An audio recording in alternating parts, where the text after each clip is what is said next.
کوئی یہ نہیں کہتا کہ میں قرآن اور سنت کو نہیں مانتا، سب کہتے ہیں کہ ہم قرآن اور سنت کو مانتے ہیں، لیکن بخاری میں چاہے 17 حدیثیں اور رفع عین پہ آپ کہیں گے کہ نہیں میری مسلک میں نہیں ہے، اس لیے افضل یہ چیز ہے۔ پھڈا تو اس کے ماننے والوں میں بھی آ جاتا ہے نا، اور وہ علمی نہیں ہے جبکہ کتاب میں موجود ہے۔ یہی میں عرض کر رہا ہوں کہ چونکہ وہ جس مدرسے سے پڑھا ہے نا، اس مدرسے میں اس کی موٹیویشن یہ ہے کہ تم نے یہ کرنا ہے۔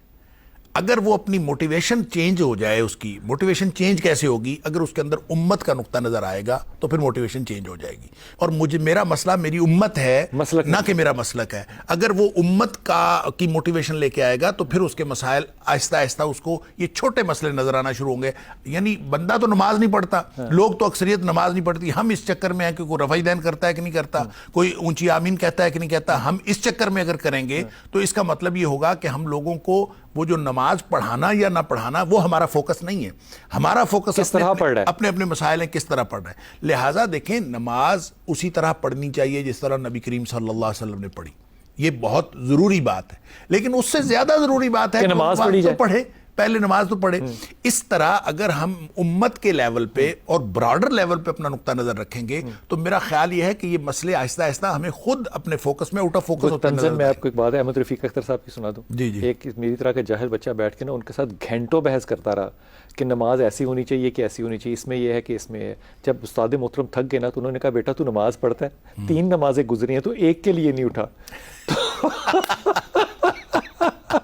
اس نے کہا جی نماز میں کوئی نہیں پڑھتا، تو انہوں نے کہا بیٹا پھر تو ایسا کیا کر کے تو بندر کی طرح ہاتھ پیچھے رکھ لیا کر، نماز شروع کر لے، پھر بحث تیری بنتی ہے۔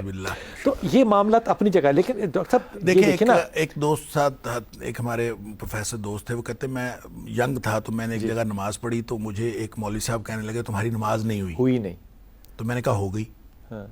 میں نے اس سے پوچھا ہی نہیں کہ تو کیوں کہہ رہا ہے، تو دوبارہ کہتا ہے تمہاری نماز نہیں ہوئی۔ میں نے کہا ہو گئی۔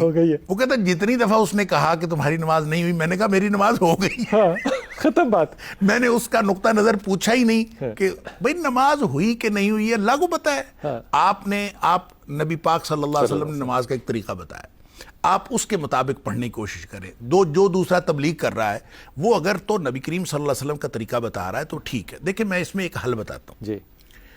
دیکھیں اپنے مولوی صاحب سے پوچھ لیں، اپنے مسجد کے مولوی صاحب سے پوچھ لیں، جس پر اعتماد ہے اس سے پوچھ لیں۔ سب خود کیوں نہ پڑھیں؟ بات تو سن لیں، خود بھی پڑھیں۔ بالآخر مسئلہ پوچھنا پڑتا ہے، فَاسْأَلُوا أَهْلَ الذِّكْرِ إِن كُنتُمْ لَا تَعْلَمُونَ۔ ذکر کرنے والے اگر تمہیں نہیں معلوم تو پوچھو۔ پوچھنا تو ہے، آپ نے کس سے پوچھنا ہے؟ آپ اپنے ہی اصل مسئلہ پتہ ہے کیا ہے؟ ہم پوچھتے ہیں اپنے مسلک کے مولوی سے اور اس سے پوچھتے ہیں اس موقع پر ہم نے کیا کرنا ہے۔ وہ اپنی طرف سے بناوٹی دے یا وہ اپنی جو رائے سمجھتا ہے وہ رائے دے۔ اگر آپ اس کو یہ پوچھیں گے نا کہ ایسے موقع پر نبی کریم صلی اللہ علیہ وسلم کیا کرتے تھے، تو کوئی عالم دین ایسا نہیں ہے کہ جو غلط بیانی کرے۔ اس کو بتانا پڑے گا کہ اس موقع پر نبی کریم صلی اللہ علیہ وسلم کیا کرتے تھے۔ امام مالک علیہ الرحمہ کے پاس ایک آدمی آیا اور اس نے آ کے کہا کہ مجھے وضو کا طریقہ بتائے۔ انہوں نے کہا تیرا سوال غلط ہے۔